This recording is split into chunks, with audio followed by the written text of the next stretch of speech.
tengah kehidupan yang penuh dinamika, kita sering dihadapkan pada berbagai ujian. Bukan hanya yang tampak oleh mata, tetapi juga yang tersembunyi di balik hati manusia. Rasa iri dan dengki adalah penyakit hati yang nyata keberadaannya, dan dampaknya bisa melukai, melemahkan, bahkan menjauhkan kita dari ketenangan hidup. Allah Subhanahu wa Ta'ala dalam kasih sayangnya tidak membiarkan hambanya tanpa perlindungan. Melalui surat Al-Falaq ayat 1-5, Allah Subhanahu wa Ta'ala mengajarkan kepada kita sebuah doa, sebuah benteng, agar kita senantiasa berlindung hanya kepadanya. Ayat-ayat ini mengingatkan kita bahwa perlindungan sejati bukan berasal dari kekuatan manusia, melainkan dari Allah Subhanahu wa Ta'ala. Mari kita renungkan bersama bagaimana Al-Quran membimbing kita untuk menjaga hati, memperkuat iman, dan menyerahkan segala bentuk keburukan hanya kepada Sang Maha Pelindung.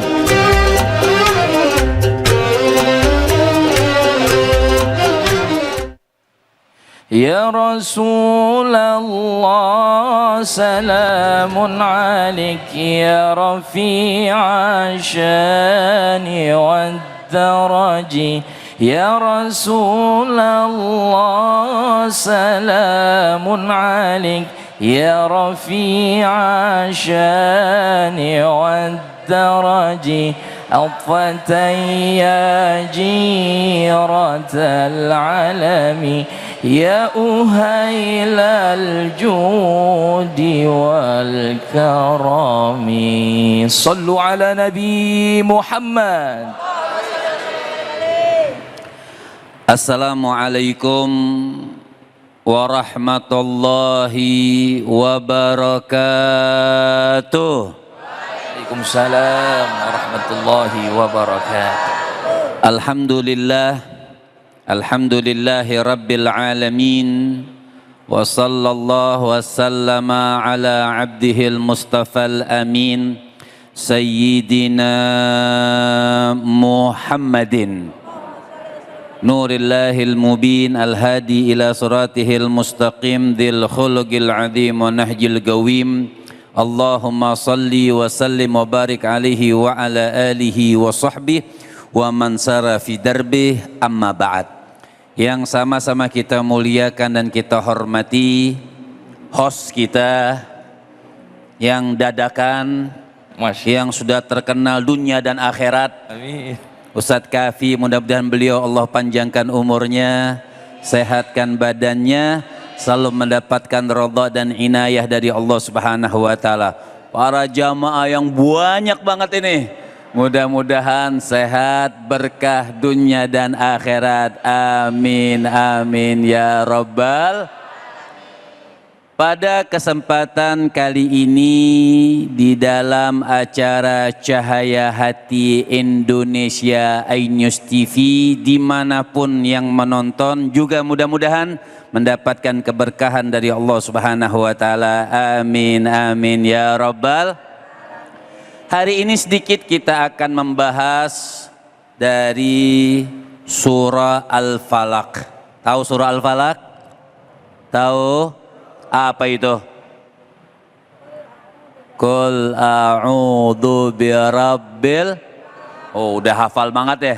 Karena memang kalau urusan yang kul-kul, Ustadz Kafi, iya, yang kul-kul itu hafal banget. Hafal banget Ya. Masya Allah. Qul a'udzu birabbil falaq. Qul a'udzu birabbin sama qul huwallahu ahad. Karena cuman itu doang yang hafal. Apalagi khususnya buat sholat. Ya panjang-panjang sedikit, tambahan lagi kul ya ayyuhal kafirun. Ya. Itu juga bacanya muter-muter ya. Ujung-ujungnya jadi waladhdallin. Tapi Masya Allah, ini surah Al-Falaq, surah yang mulia. Di antaranya sebelum sedikit kita bahas, kita sedikit lihat asbabun nuzul. Artinya sebab turun daripada ini ayat. Surah Al-Falaq ini ada 5 ayat. Turunnya itu di Madinah. Kemudian surah ini diawali dengan, di dalam beberapa kitab tafsir, itu diantaranya diceritakan atau dikisahkan tentang baginda Nabi besar Muhammad. Allah. Nabi ada sifat manusiawinya. Karena juga Nabi dari kita kalangan manusia yang mulia, yang hebat, tapi ada terkena sihir. Nabi itu pernah terkena sihir. Tapi yang disihir ini bukan pikirannya, bukan hatinya, bukan tingkah lakunya, tapi itu semua dilindungi sama Allah. Yang terkena itu fisik. Fisik Nabi itu sakit, kemudian datanglah malaikat bertamu kepada Rasul Shallallahu Alaihi Wasallam. Satu malaikat berdiri atau duduk di bagian kepala Nabi, satunya di bagian kaki, mengetahui bahwa ternyata Rasul ini kena sihir. Maka Nabi disuruh datang, namanya di Nahar Darwan. Jadi sihir Nabi itu dari mana ngambilnya? Dari rambut. Sisir Nabi itu terjatuh, diambil sama penyihir tersebut, dikuburkan di sungai Darwan itu, Ustaz Kahfi. Disimpul-simpul nanti. Nah, dari situ diambil, Nabi disuruh datang ke situ mengambil untuk membuka simpul tersebut. Nah, membuka simpul tersebut turunlah ini ayat. Jadi qul a'udzu birabbil falaq sama qul a'udzu birabbin nas nyambung itu. Jadi 11 ayat. Qul a'udzu birabbil falaq 5 ayat, qul a'udzu birabbin nas 6 ayat. Jadi 11 ayat. Setiap baca bismillahirrahmanirrahim qul a'udzu birabbil falaq terbuka simpul pertama. Yaitu jadi sebab asbabun nuzul di antara turunnya surah Al-Falaq. Maka yang pertama ini dibacakan bismillahirrahmanirrahim qul a'udzu birabbil falaq. Nabi dapat perintah. Katakan, kalau saya itu suka nggak berani kalau nyebut nama Nabi itu serasa nggak adab, walaupun di situ kalimatnya katakan wahai Muhammad. Tapi saya menyebutnya selalu mengatakan katakan wahai Nabi Muhammad. Allah memerintahkan Rasul untuk menyampaikan ayat yang mulia ini.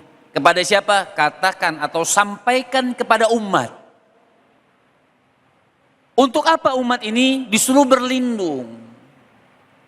Nah, berlindung kita ini hanya kepada Allah Subhanahu wa taala. Maka kalimatnya qul a'udzu birabbil falaq. Sampaikan kepada umat wahai kekasihku Nabi Muhammad sallallahu alaihi wasallam, yaitu berlindung kepada yang mempunyai waktu subuh. Falak itu subuh. Allah yang menguasai malam, Allah yang menguasai subuh, Allah yang menguasai hari, Allah yang menguasai waktu. Maka surah yang kenapa orang tuh berlindung dengan surah memang diperintahkan oleh Allah Subhanahu wa taala. Qul a'udzu birabbil falaq. Katakan sama manusia itu, katakan sama umat agar mereka tuh minta perlindungan yang mempunyai waktu subuh tersebut. Makanya ada kalimat yang indah itu dikatakan la mu'in illallah walad dalil illa Rasulullah. Enggak ada yang bisa nolong kita. Kita mau bagaimanapun tidak ada yang bisa nolong kita. Dokter bisa nolong kita? Dokter bisa nolong kita, tapi itu perantara. Tapi sesungguhnya siapa yang menyembuhkan kita? Assalamualaikum. Makhluk, assalamualaikum. Siapa yang nyembuhin kita? Allah. Siapa yang nyembuhin kita? Allah. Allah yang nyembuhin kita. Kita mau kemana pun yang menyembuhkan kita Allah. Jadi kita disuruh minta berlindung. Lamu inilallah, nggak ada yang bisa nolong kita. Nggak ada yang bisa menyembuhkan kita. Nggak ada yang bisa melancarkan urusan kita. Illallah, kecuali Allah Subhanahu. Wala dalil illa Rasulullah.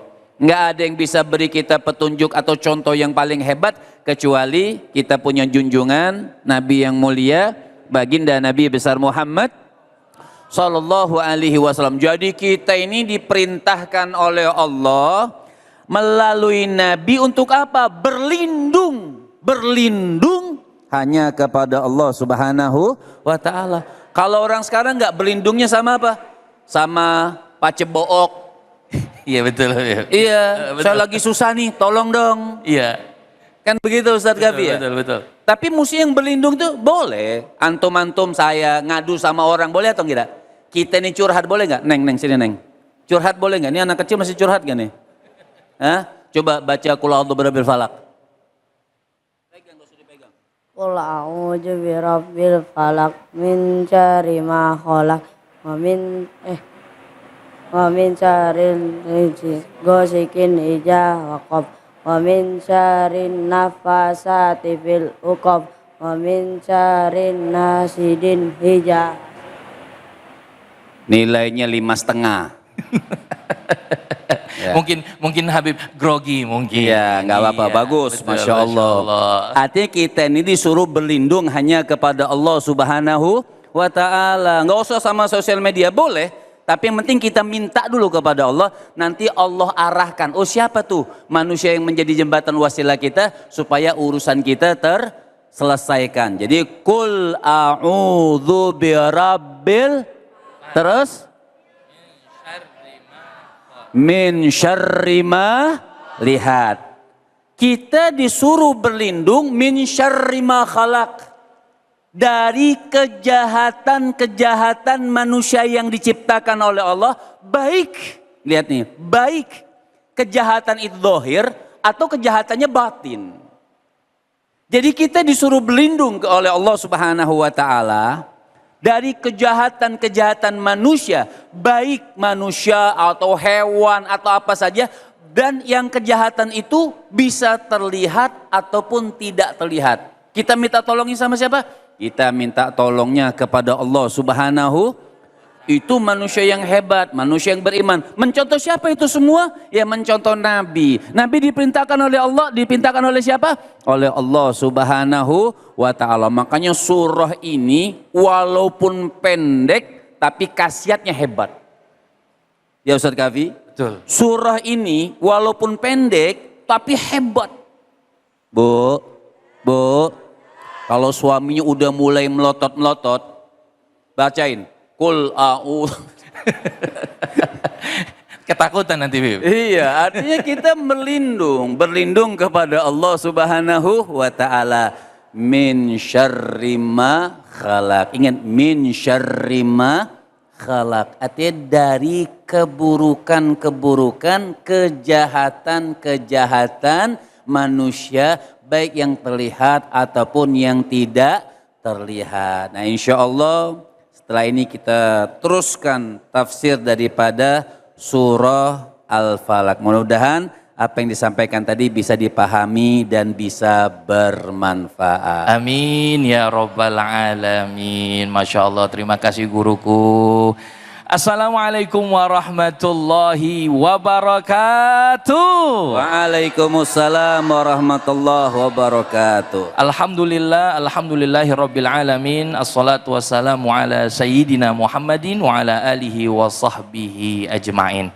Segala puja dan puji bagi Allah Subhanahu wa Ta'ala. Salawat serta salam semoga senantiasa tercurahkan kepada baginda Nabi besar Muhammad Sallallahu Alaihi Wasallam. Mudah-mudahan kita termasuk umatnya yang kelak mendapatkan syafaatul uzmah di yaumil kiamah nanti. Amin ya Rabbal Alamin. Alhamdulillah pemirsa Cahaya Hati Indonesia dimanapun Anda berada, dan juga jamaah Masjid Nurul Falah Kota Bekasi yang Masya Allah luar biasa. Ini banyak yang hadir. Dekat di rumah, dekat.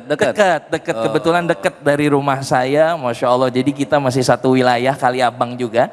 Ya, mudah-mudahan ini menjadi ajang silaturahim kita, menimba ilmu kita, dan kita ditinggikan derajatnya oleh Allah Subhanahu wa Ta'ala. Kembali kita tonton, kita saksikan Cahaya Hati Indonesia. Masya Allah. Tema kita pada kesempatan kali ini adalah lindungi aku dari orang iri dan dengki ya Allah.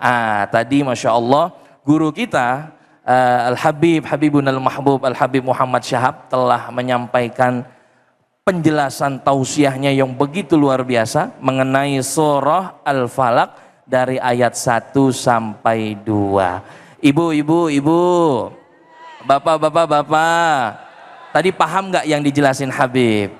Paham ya, Masya Allah. Tadi Habib sudah menjelaskan bahwa apapun masalahnya kita harus minta perlindungan kepada Allah Subhanahu wa taala. Karena kejahatan itu bisa jadi datang ya, nampak dan tidak nampak, zahir dan batin. Betul Bib ya? Betul. Iya, bahkan Dari orang dekat dan orang jauh. nah, itu dia, dari orang dekat dan orang jauh, bahkan hatta ya sampai katanya tadi rambut Nabi saja bisa dijadikan alat untuk melakukan sihir. Nah, makanya ini Bapak Ibu di rumah hati-hati kalau kita membuat rambut ya dan lain sebagainya, itu jangan sampai Makanya sembarang. sunnahnya dikubur. Sunnahnya dikubur, Masya Allah. Baik, kita akan tanya kepada jamaah, barangkali ada yang ingin bertanya, silakan angkat tangannya. Waduh, Masya Allah, ini kalau urusan sihir Bib, ini banyak nih yang nanya. Baik, silakan. Ya, Ibu. Assalamualaikum warahmatullahi wabarakatuh. Waalaikumsalam warahmatullahi wabarakatuh. Nama saya Ibu Wahyuni dari Majlis Taklim Al-Badriyah. Mohon izin Ustadz bertanya. Siap, Ibu.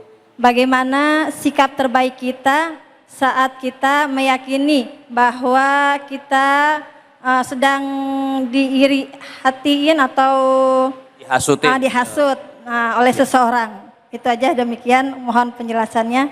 Wabillahi taufiq wal hidayah. Wassalamualaikum warahmatullahi wabarakatuh. Waalaikumsalam warahmatullahi wabarakatuh. Nah, ini kadang-kadang kan kita Bib sering ragu nih, bagaimana sikap kita Bib? Silakan tafadhal Habib. Baik, sikap yang terbaik, ada hadis daripada Rasul Shallallahu Alaihi Wasallam.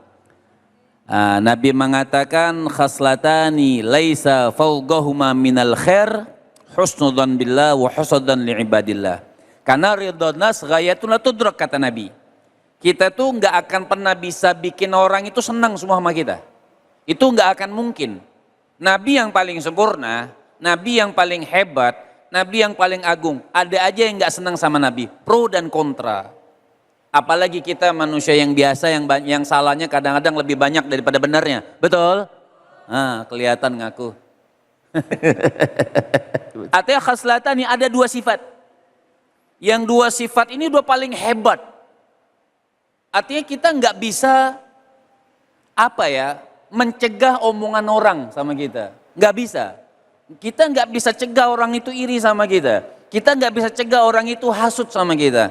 Tapi yang kita bisa cegah apa? Sifat kita sendiri. Apa sifat kita yang paling bagus? Ada dua hal. Pertama, bersangka baik kepada Allah. Itu yang paling pertama. Makanya bersangka baik kepada Allah ya, tapi berlindung. Qul a'udzu birabbil.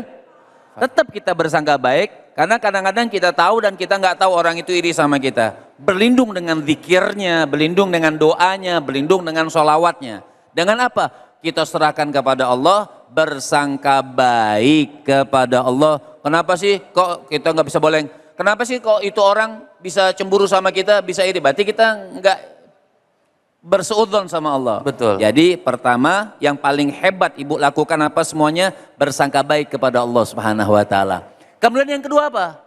Bersangka baik kepada semua umat manusia. Masya Allah. Oh, dia iri sama saya karena saya lebih hebat? Enggak. Kita nggak tahu, mungkin dia yang lebih hebat.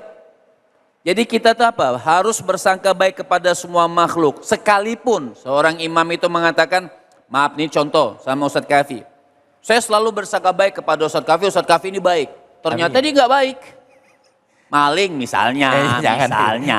Iya. Gimana? Contoh. Iya. Contoh. Ya. Artinya, tapi apakah sangkaan saya itu jadi dosa? Enggak.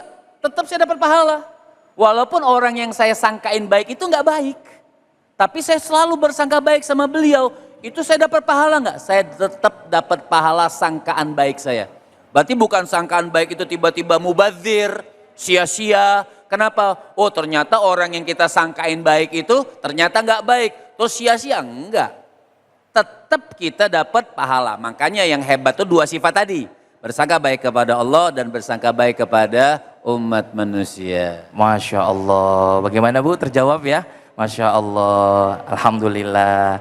Baik, pemirsa yang dimuliakan Allah Subhanahu wa Ta'ala dan Bapak Ibu yang hadir pada kesempatan kali ini, banyak sekali pembahasan yang menarik, insya Allah akan kita bahas kembali nanti.